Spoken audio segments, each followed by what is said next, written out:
cette petite pause, on va rattaquer sur donc une deuxième presse qui s'appelle CQRS. CQRS, qu'est-ce que c'est? C'est un pattern que j'ai découvert au dernier forum PHP, au dernier PHP Tour à Montpellier. C'est en fait une manière de coder et d'aborder le DDD, Domain Driven Design. Et donc celui-ci s'appelle donc CQRS, Command Query Responsibility Segregation. En fait, on va essayer de séparer les domaines suivant une certaine méthode et qui va vous apporter plus de flexibilité et de robustesse dans votre code. Il faut savoir que ce sujet, en fait, au début, je me disais ah c'est super, c'est un nouveau truc à la mode, machin et tout. Et en fait, parce que c'est vrai qu'il y a eu un engouement qui a commencé à monter. J'ai vu sur Twitter et tout. Et en réalité, c'est fin des années 90, c'est Bertrand Meyer qui en avait parlé. Et ensuite relayé par Martin Fowler. Et donc je me dis, bon, ok, c'est comme d'habitude, en fait, on reparle de trucs qui existent déjà. L'idée de cette présentation, c'est surtout de vous montrer différents concepts de ce pattern. Et puis après, je vais essayer de vous parler d'un petit retour d'expérience parce que j'ai réussi en fait à le mettre en place sur 3 petits projets qui avaient un périmètre fonctionnel assez restreint. Ça m'a permis en fait de me faire un peu à ce pattern. Donc moi, Mathieu Girard, je suis senior backend développeur à Neosoft comme William. Vous pouvez me trouver sur Twitter, je suis plus ou moins actif, je retweet des trucs. Et sur GitHub, MagiWeb. Donc cette conf, je me suis grandement inspiré en fait de la conf du PHP Tour, faite par Arnaud Lemaire, qui l'a présenté vraiment de façon géniale. Je vous conseille d'ailleurs de la regarder si vous avez des questions ou si vous voulez voir des détails en particulier. Et d'ailleurs, Arnaud Lemaire, si tu veux venir, n'hésite pas, tu nous contactes. Si tu as un talk, on y travaille. Il a 50 talks par semaine, c'est une productivité de... Ce mec est génial, je vous assure, il faut vraiment le suivre sur les différentes vidéos YouTube, les présentations qu'il fait, c'est vraiment top. Et donc, notamment, voilà le lien pour retrouver celle-ci, dont je me suis un peu inspiré, enfin beaucoup inspiré. Alors, pourquoi tout ça? Souvent, quand vous commencez un projet, vous n'avez pas de périmètre vraiment défini. Vous avez souvent un client qui change d'avis ou qui tout d'un coup il a une nouvelle idée, il se dit on va tout casser et on va recommencer pour ce truc là parce que je voulais ajouter juste cette petite fonctionnalité en plus. Et donc cette méthode là est plutôt bien pour arriver à démarrer un projet alors qu'on n'a pas forcément de périmètre vraiment défini à 100%. L'idée, c'est de démarrer avec juste un minimum vital qui va nous permettre de définir des premières bornes au domaine. Généralement, ce qu'on fait, on va faire plutôt un atelier d'event storming. On va essayer de réunir le business et les développeurs. On va mettre des post-it un peu partout pour décrire les events, les différents acteurs des différents process. Et puis, ça va nous aider en fait à faire sortir les différents domaines majeurs du projet, qu'on pourra éventuellement raffiner après. Cette méthode-là aussi est axée sur le domaine en premier, ce qui fait que en réalité, vous commencez par coder le côté business de vos domaines sans vous occuper de l'infrastructure, comment je vais mettre en place mon contrôleur, comment je vais mettre en place mes entités de doctrine, ainsi de suite. Les entités doctrine, On les verra après. Ce qui est important, c'est d'avoir vos domaines avec votre business de défini. Et ensuite, on verra la tuyauterie après pour l'agencement dans Symfony, ainsi de suite. Et ce qui est également intéressant, c'est que comme on fait d'abord sortir le domaine, d'abord sortir le métier, ben c'est vachement plus simple en réalité d'apprendre, d'appréhender le projet et de comprendre comment tout est agencé.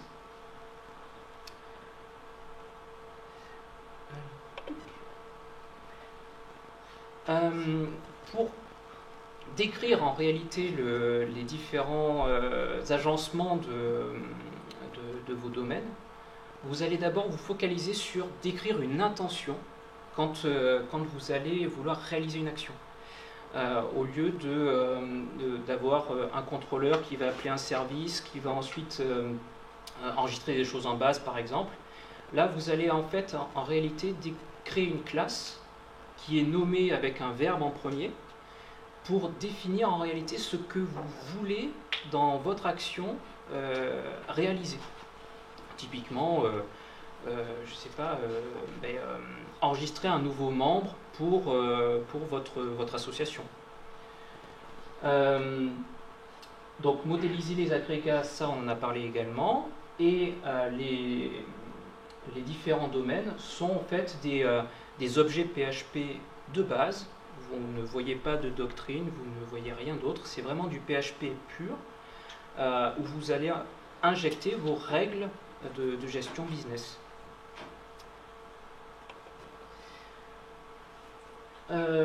Donc comme on l'a dit, on essaye d'exprimer une intention. Pour ça, on a deux types de classes qu'on va définir. Suivant si vous voulez faire de l'écriture ou que vous allez changer l'état de votre système, vous allez définir ce qu'on appelle des commandes. Et si vous voulez simplement faire de la lecture, vous allez créer des classes qui s'appellent des queries. Et ici, vous avez aussi la description en réalité de la connexion des différents domaines en passant par un agrégat racine, qui est en fait le domaine d'entrée de vos actions, et qui va ensuite communiquer éventuellement à d'autres sous-domaines. Et quand vous allez réaliser votre action, donc la commande ou la query, il faut garder en tête que la durée de vie des différents domaines au cours de cette action est la même pour tout le monde. C'est-à-dire que tout le monde naît en même temps, tout le monde meurt en même temps. Et de manière à ce que votre système reste à chaque instant consistant, qu'il n'y ait pas d'instabilité.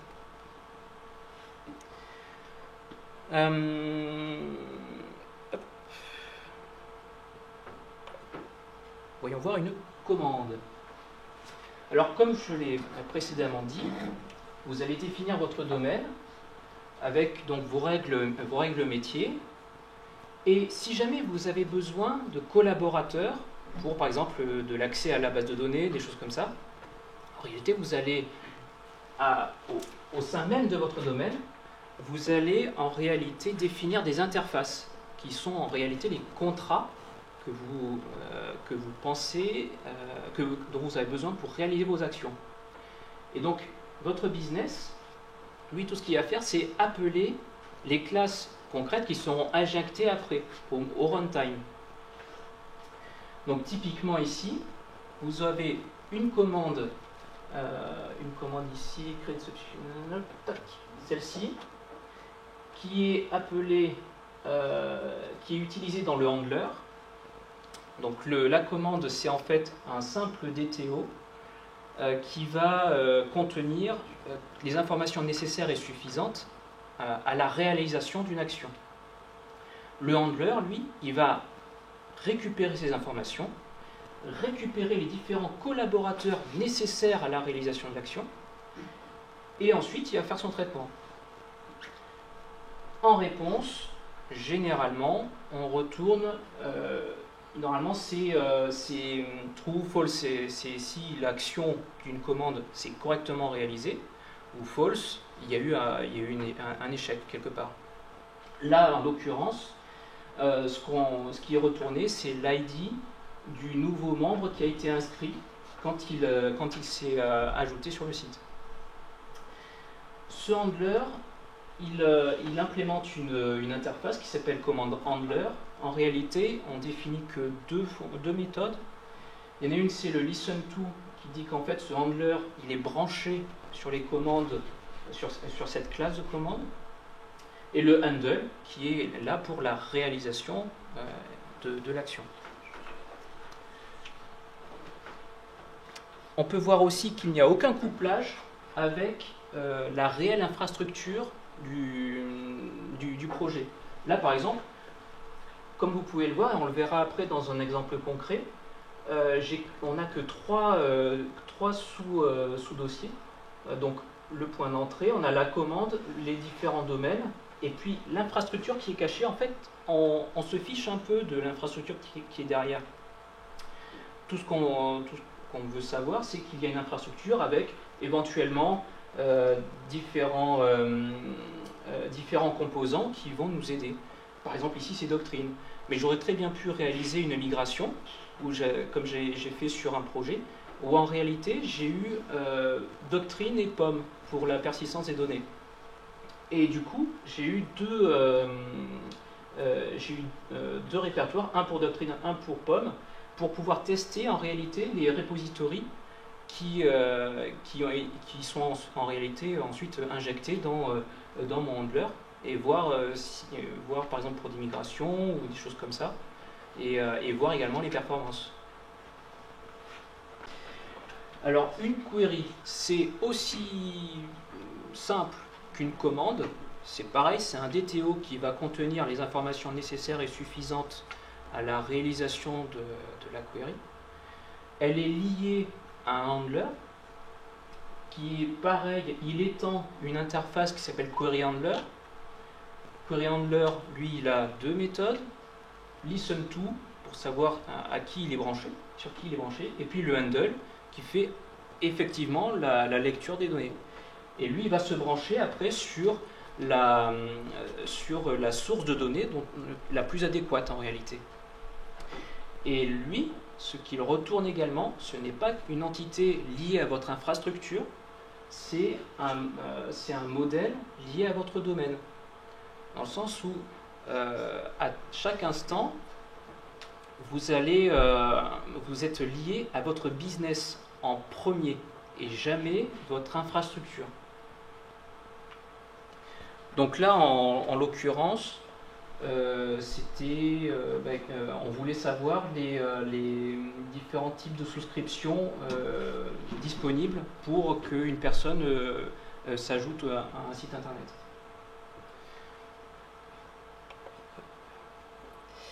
Alors, on a des commandes qui sont liées à des handlers. On a des queries qui sont liées à des handlers.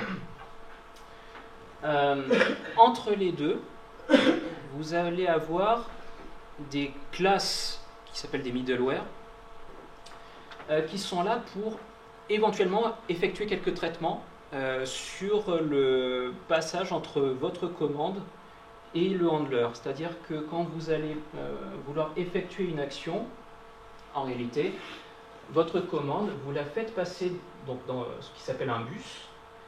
Ensuite, elle sera dispatchée, envoyée au handler, et ensuite, elle va remonter, ainsi de suite, pour envoyer l'action au contrôleur. Pareil pour le query. Vous allez passer par un bus qui est composé de différents middleware que vous définissez, suivant vos besoins à vous. Ça arrive à un dispatcher qui, lui, il sait que en fait, vous voulez appeler le handler. Le handler réalise l'action et ensuite, ça remonte vers le contrôleur généralement. Alors, il existe plein de middleware. Vous pouvez implémenter ce que vous voulez. Généralement, sur les projets que j'ai réalisés, j'ai utilisé trois middleware. Il y en avait un pour le logger, pour loguer notamment le temps de réponse de mes handlers. Il y en avait un pour Doctrine.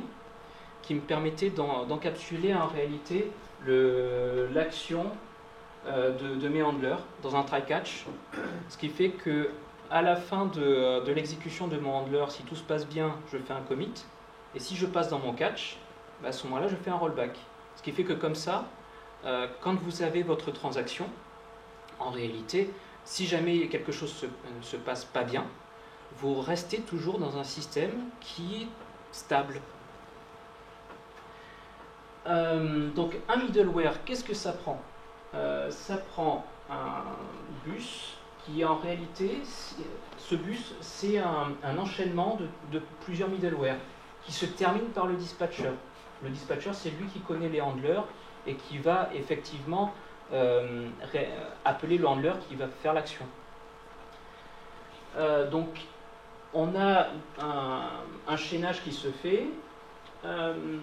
Et pour la commande dispatch, c'est-à-dire que le bus, en fait, tout ce qu'on va faire, c'est appeler les différents middleware qui vont dispatcher de maillon en maillon la commande à exécuter pour arriver au dispatcher à la fin et appeler le handler à la fin. Et ensuite, hop, on récupère l'information et on la fait remonter de maillon en maillon.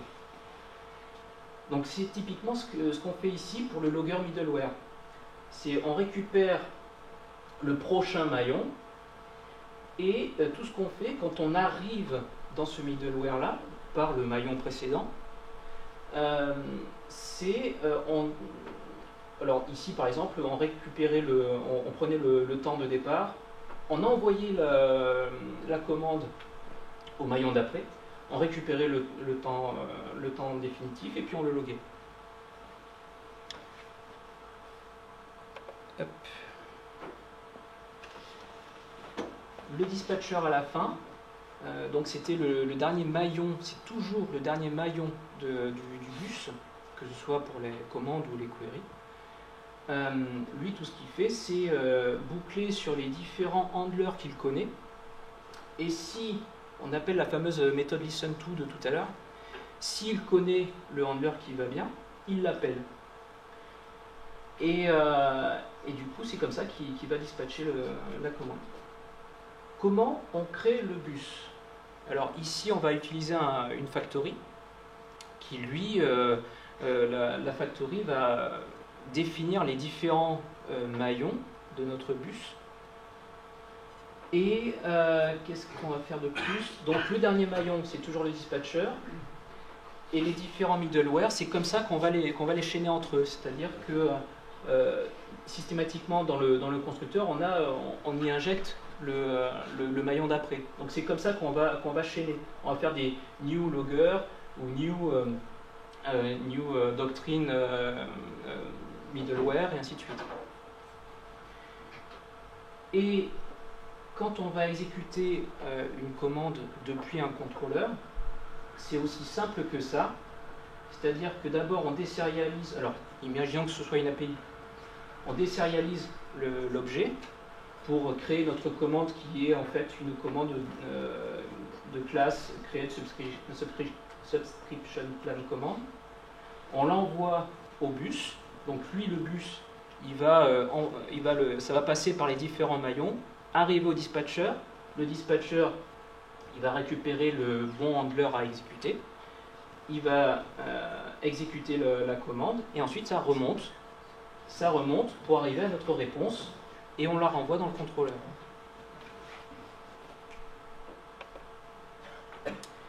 Alors, quand les gens commencent à faire du CQRS, en réalité souvent ils font du CQS.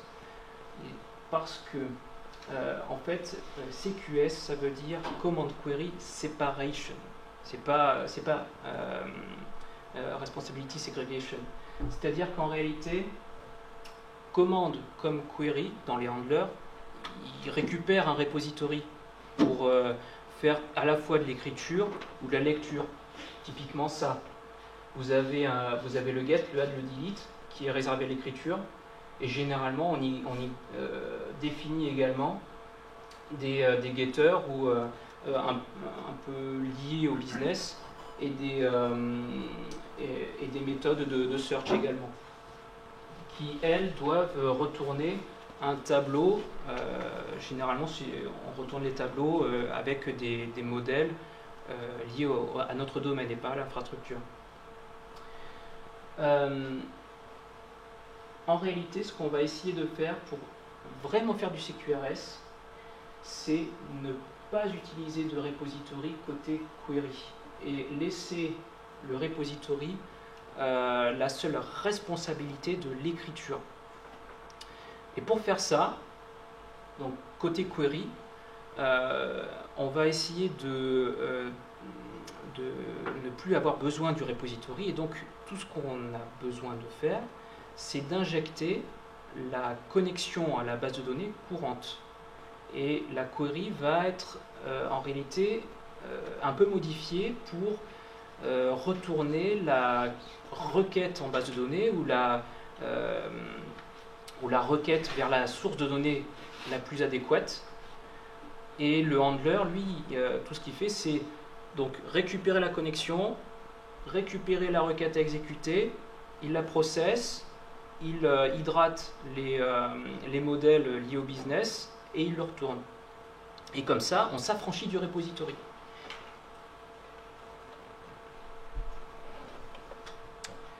Bus d'événements, alors ça c'est un middleware qui est un peu spécial, qui est côté commande uniquement.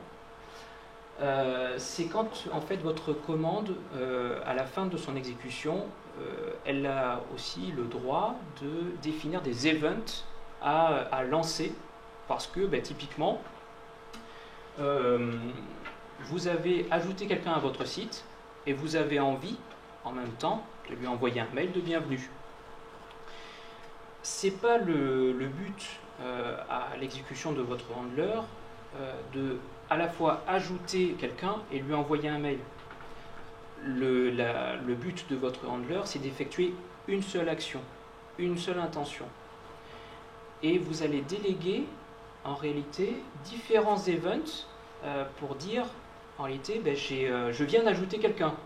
Et donc vous allez envoyer cet event-là et il va être trappé par l'event dispatcher qui lui va aller appeler les classes qui vont bien, qui écoutent cet événement-là. Donc techniquement, c'était envoyer un mail à la fin de l'exécution. On envoie un event qui dit member joined et on récupère ces différentes informations et ensuite on envoie le mail. On va alimenter une base de stats également. Et on peut avoir, on peut tout imaginer à partir de ça. L'idée également, c'est de pouvoir faire aussi des migrations depuis un projet legacy vers un nouveau projet. Et à ce moment-là, vous allez lier des events depuis le nouveau projet pour hydrater la base legacy.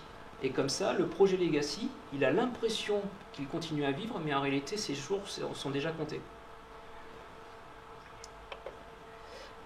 Alors, ça m'a pris un peu de temps pour relire toute la présentation d'Arnaud Lemaire. Et en fait, quand je voulais me lancer dans CQRS, j'avais du mal à rentrer là-dedans et surtout à trouver quelque chose qui matche tout ce qu'il avait, tous les concepts qu'il avait abordés. Et du coup, je suis parti de sa présentation pour faire moi-même en fait un skeleton facile à utiliser pour des nouveaux projets. Et comme ça, je me suis constitué en réalité un domaine core qui contient tous ces différents concepts et qui sont simplement prêts à être utilisés. Et ça m'a permis aussi de gagner du temps sur des nouveaux projets. Donc vous pourrez regarder sur ce repository-là. Là, à ce stade-là, je vous propose de regarder un tout petit peu de code par rapport à comment on met en place ça dans un Symfony 4, par exemple.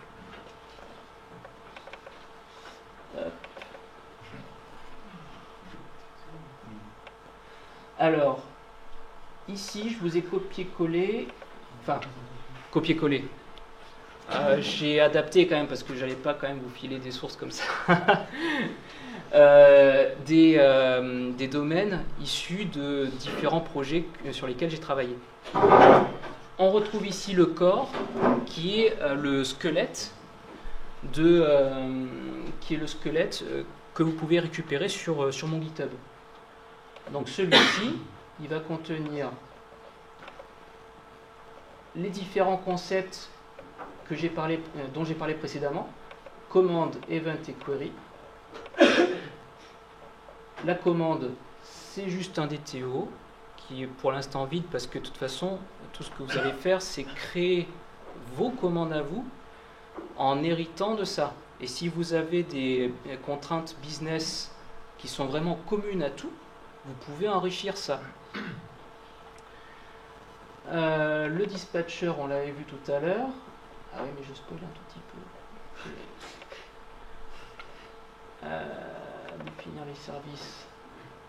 Alors, ce que j'ai fait pour que ce soit plus simple, pour inclure les différents services dans Symfony, bon, à un moment donné, dans un projet, j'avais une palanquée de services parce que quand vous avez des interfaces, sauf s'il n'y a qu'une seule classe qui implémente cette interface, là, Symfony sait se débrouiller pour l'injecter directement. Sinon, il va vous dire, si vous avez plusieurs classes qui implémentent la même interface, Symfony va vous dire, je ne sais pas laquelle injecter. Et donc, c'est à ce moment-là que vous allez les définir dans le YAML. Et j'ai trouvé plus intéressant, en fait, de créer des YAML dédiés à vos différents domaines.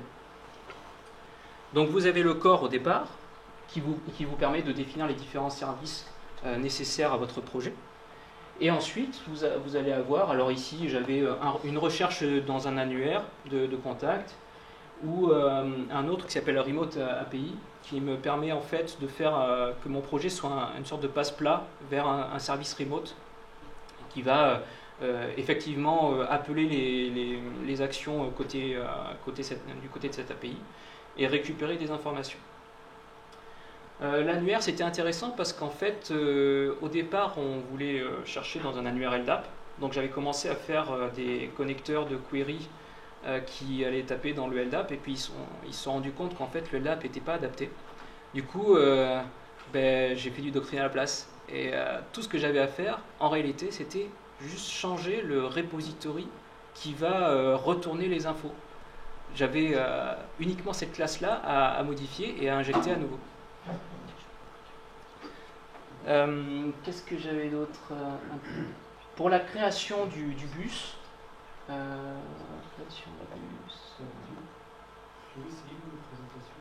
le mode présentation là-haut. Oui.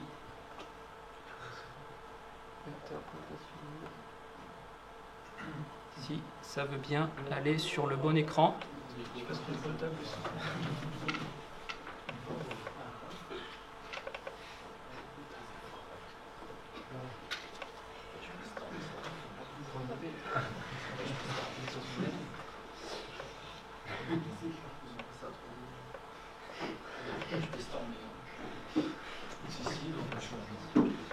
En réalité, pour le dispatcher, enfin pour créer mon bus, je ne fais pas. Alors j'utilise une factory, mais je ne crée pas mes new logger middleware, mes new event middleware et ainsi de suite. En réalité, ce sont des services qui sont tagués. Je vais y aller si je le retrouve. Et avec Symfony 4, tu as besoin de les taguer si tu ne veux pas les utiliser juste en service en auto-injection? Ici, j'ai besoin. Tu vois, j'injecte mes middleware comme ça. Je récupère directement une liste de middleware et qui est déjà ordonnée. Et ce que je vais faire, c'est seulement dire. Alors, comme je sais que mon maillon final c'est le dispatcher, j'ai mon bus à la base, c'est juste le dispatcher, ce qui est le plus simple. Si j'ai aucun middleware, c'est pas grave. Ça va partir de ma commande, de mon contrôleur, ça passe par le dispatcher et puis voilà. Si j'ai des middleware, à ce moment-là, j'ai déjà une liste ordonnée qui est injectée par Symfony, et tout ce que j'ai à faire, c'est leur dire quel est le prochain chaînon. Et comme ça, ma liste va automatiquement se constituer. Build handlers. Ah oui, et puis les différents handlers de ma commande, par exemple, ici, je l'injecte dans le dispatcher. C'est lui qui connaît, qui va effectivement récupérer les différents handlers et appeler le bon quand je vais lui passer une commande en entrée. Il y avait un truc intéressant, le kernel, c'est pas intéressant. Ah mais non, c'est que ça m'a mis le mauvais jeu. Ah c'est mieux ça. Y arriver. Je vais quitter.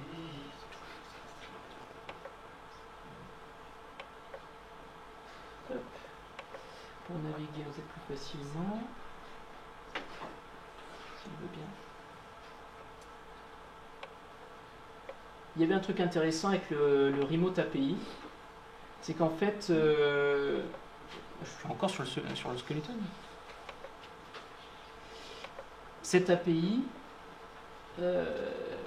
en fait, quand on l'appelait, on est facturé à l'appel. Et le business nous a dit, quand on reçoit une facture, on aimerait bien être sûr qu'on est facturé pour la bonne quantité de consommation. Et pour ça, ce que j'ai fait, c'est qu'à chaque fois qu'on appelle une commande qui utilise l'API, en réalité, je vais créer en plus dans ma réponse à la commande, je vais créer des events qui disent j'ai en réalité appelé l'API avec telle URL. Et ce qui fait que comme ça, automatiquement, peu importe d'où j'appelle mes commandes, je sais que si c'est une commande qui va aller taper sur l'API, je retourne une réponse qui est de type API Value Response et qui contient alors la valeur à retourner, si ça s'est bien passé, le status, et quel client j'ai appelé avec quelle URL. Et comme ça, automatiquement, pour chaque appel, je sais si tout s'est bien passé ou pas, et quel client j'ai appelé. Et je suis allé un peu plus loin dans le truc, dans le délire, c'est que j'ai créé en fait un middleware supplémentaire qui est dédié à ce domaine-là, qui lui, il est là pour écouter les types d'appels aux API, et à chaque fois je lance un appel qui dit j'ai appelé l'API, et à ce moment-là on récupère le start et le temps réalisé. Et si ma réponse contient des events et qu'un de ces events c'est un appel à une API, j'enrichis l'event avec le temps qui s'est écoulé et je l'enregistre ensuite en base de données. Et avec juste ce middleware là, je peux écouter tous les appels à mon API d'un coup. Et ce qui est intéressant également, c'est que si jamais je ne veux plus l'écouter, tout ce que je fais, c'est que je ne définis plus ce service dans Symfony. Il y a une subtilité aussi dans Doctrine qu'il faut savoir, c'est que comme on a une architecture de dossier là qui est vraiment spécifique, et que Doctrine par défaut il va aller chercher les entités dans un répertoire donné, en fait vous devez créer vous-même le mapping qui va bien pour que ensuite les entités soient correctement reconnues par Doctrine, et que quand vous appelez un repository, ils vous disent pas j'ai pas trouvé le repository qui va bien avec cette entité là. Donc ça se fait dans ce fichier de conf là. De la même manière pour l'immigration, c'est pareil, vous avez aussi le dossier qui va bien. Alors pour l'immigration, ce que j'ai fait, c'est que l'immigration, elle se crée dans le corps. J'ai créé un répertoire migration et donc tout va se créer automatiquement là-dedans. Qu'est-ce qu'il y avait d'autre d'intéressant là-dedans? En fait, Symfony nous aide beaucoup. Après, ce qu'il y a, c'est que des fois, on ne comprend pas forcément du fait de cette architecture-là qui est un peu, qui casse un peu les codes établis. On ne comprend pas forcément les erreurs que ça nous retourne. Et donc, il faut chercher un petit peu celle de doctrine. Par exemple, j'ai cherché un moment pour comprendre qu'en fait, c'était juste un mapping. Et on se rend souvent compte que c'est plus de la tuyauterie qu'autre chose pour arriver à faire fonctionner cette archi-là avec des projets comme Symfony. Et là, comme vous pouvez voir aussi, c'est que, comme je le disais au tout début, quand on arrive sur le projet, eh ben, on voit d'abord les domaines, et ensuite, ici, et ensuite on voit l'infrastructure. Mais l'infrastructure, on ne la voit pas en premier, on ne voit pas les contrôleurs au début. Et on les crée que si on en a vraiment besoin. Les services, on les crée que si on en a vraiment besoin. Au tout début, on crée juste le domaine avec les règles dont on a besoin. On peut éventuellement faire des tests unitaires là-dessus pour voir si tout se passe bien. Et petit à petit, on va les enrichir avec des règles business, avec des classes concrètes qui vont effectivement réaliser les actions. Mais si votre archi physique n'est pas prête à un instant T, ben c'est pas grave. Vous vous focussez sur le business en premier. Voilà, c'est à peu près tout. Du clean code. Ouais. Comme dirait Bob Martin. Et Martin Fowler a beaucoup aimé ce truc-là. Et pour terminer, je dirais aussi que alors, ce sont en fait une liste de règles d'or à suivre, mais il faut quand même savoir aussi les adapter. Au départ, je ne savais pas que les commandes, c'était... je me disais que les commandes, c'était vraiment dédié à l'écriture. Et je me dis, pour appeler une API, je vais faire une query. C'est pas normal de faire une commande pour ça. Mais il faut garder... C'est qu'après que j'ai compris qu'en réalité, c'est plus la notion de changer l'état de ton système. Et à ce moment-là, oui, en effet, comme tu as des events, tu as des trucs qui sont en parallèle, qui vont se lancer après, ben là, c'est une commande qu'il faut plutôt utiliser. Voilà. Bravo.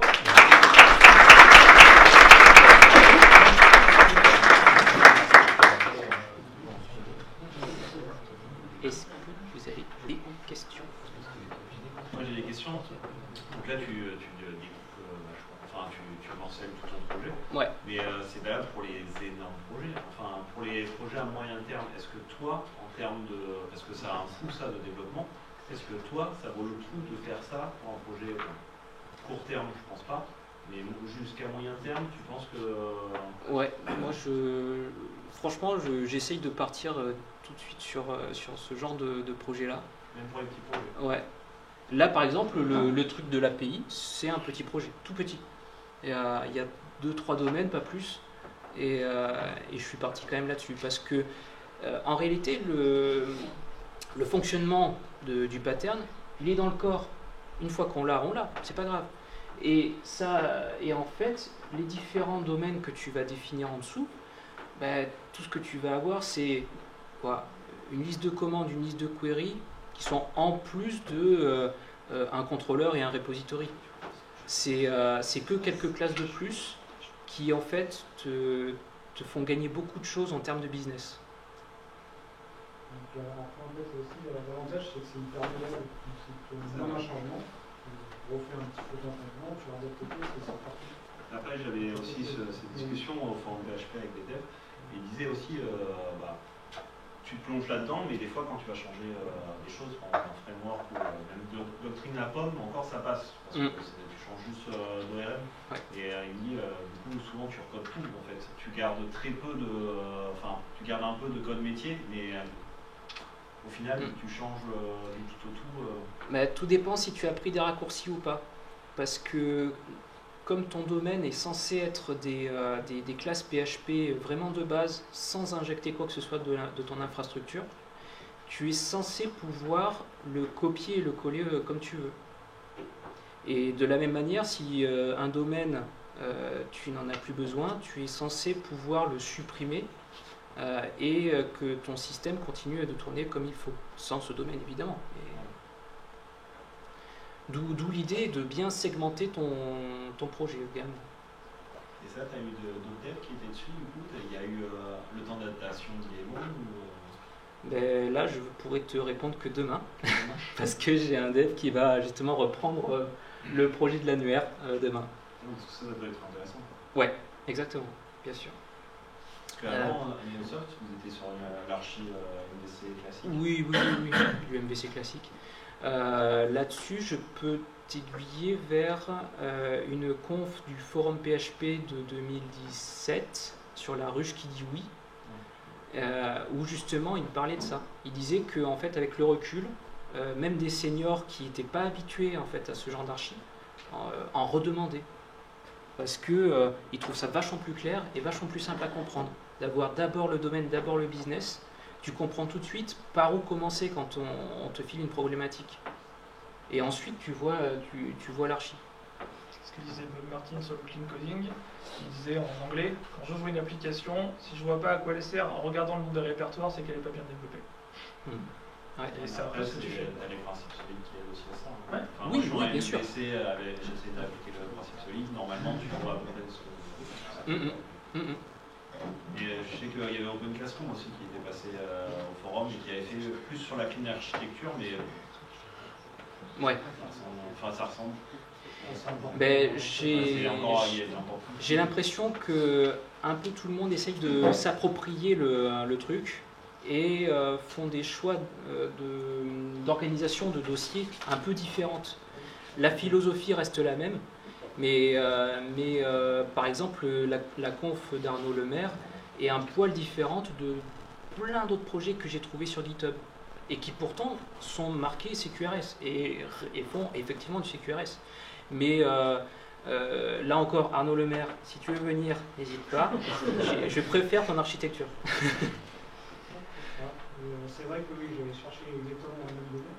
Sur Internet, on trouve plein de documentation sur la théorie. Ouais. Si tu veux aller sur la pratique, comment tu l'organises dans ton projet, etc. C'est beaucoup plus compliqué. C'est pour ça que le squelette est très intéressant. Ouais. Il y a très peu de vrais. J'ai vraiment essayé de le tourner d'une manière que ce soit clé en main. Tu le récupères et tu l'étends. Parce que c'est vrai que ADR aussi, enfin moi j'ai plus regardé le DDD, je trouvais ça trop compliqué, mais j'avais plus regardé du côté de l'ADR en fait pour le mettre, et il passe par le même principe de domaine en fait, le business avant tout et après tout le reste. Ouais.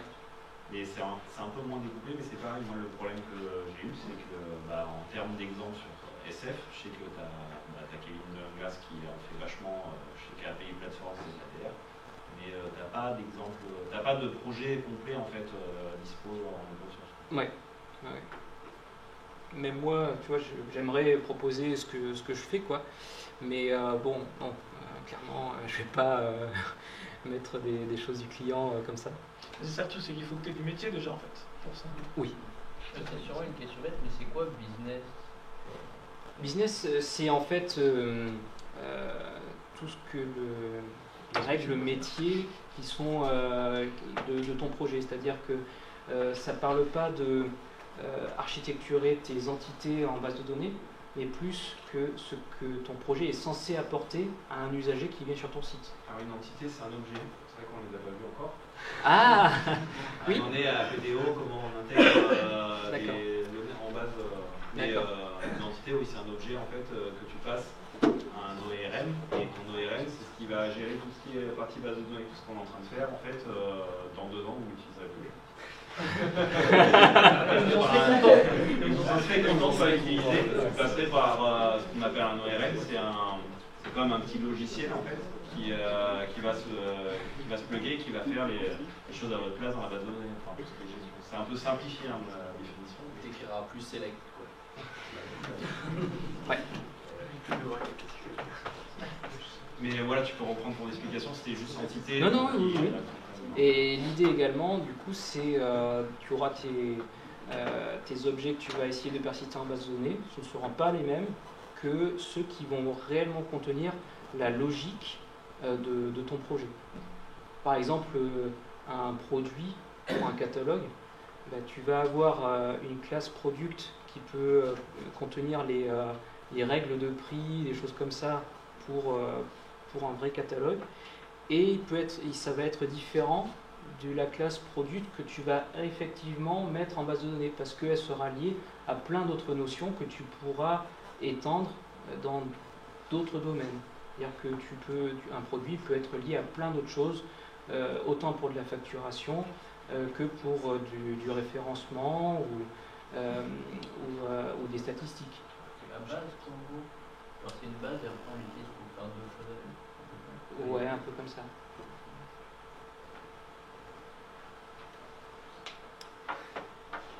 Ça vous va?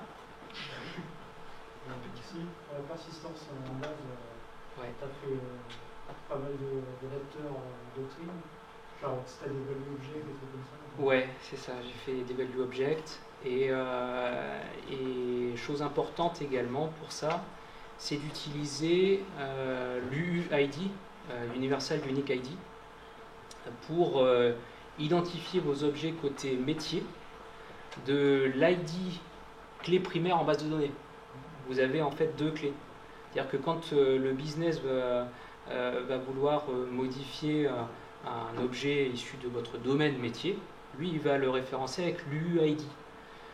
Et toi, tu vas après aller faire ton mapping avec la vraie clé primaire en base de données pour récupérer les vraies infos persistées en base de données. Et t'as pas des problèmes de perf, du coup? Pas parce que si tu utilises par exemple Postgre, il propose un type natif UID et avec les index qui vont bien, ainsi de suite. Et coup de bol, le client utilise Postgre, ça aide beaucoup. Après, tu peux utiliser les deux, c'est regarder l'auto-incrément pour requêter vraiment en base. Mais c'est ce que je fais. C'est ce que je fais également. Je garde l'auto-incrément comme clé primaire. Et l'avantage de l'UID, c'est que si tu as un objet commande, par exemple, tu veux directement avoir un modifié dans l'objet, tu n'es pas obligé d'attendre que ce soit persisté pour un analyse. Oui, c'est vrai. Voilà, des fois, Exactement, ouais, c'est vrai. Le problème de doctrine, souvent, c'est que quand tu crains l'objet, quand tu compares aux choses, il y a 10 minutes, on dit. Ouais, il faut le flush pour après le Exactement. Et la cascade. Et du coup, pour les liaisons dans la base de données, tu vas d'abord récupérer, prendre comme source l'UID de l'objet de base, enfin d'entrée. Et quand tu vas devoir faire des liaisons, tu vas plutôt utiliser la clé primaire évidemment de ton objet de base. Moi, c'est ce que je fais avec du MySQL. Ouais.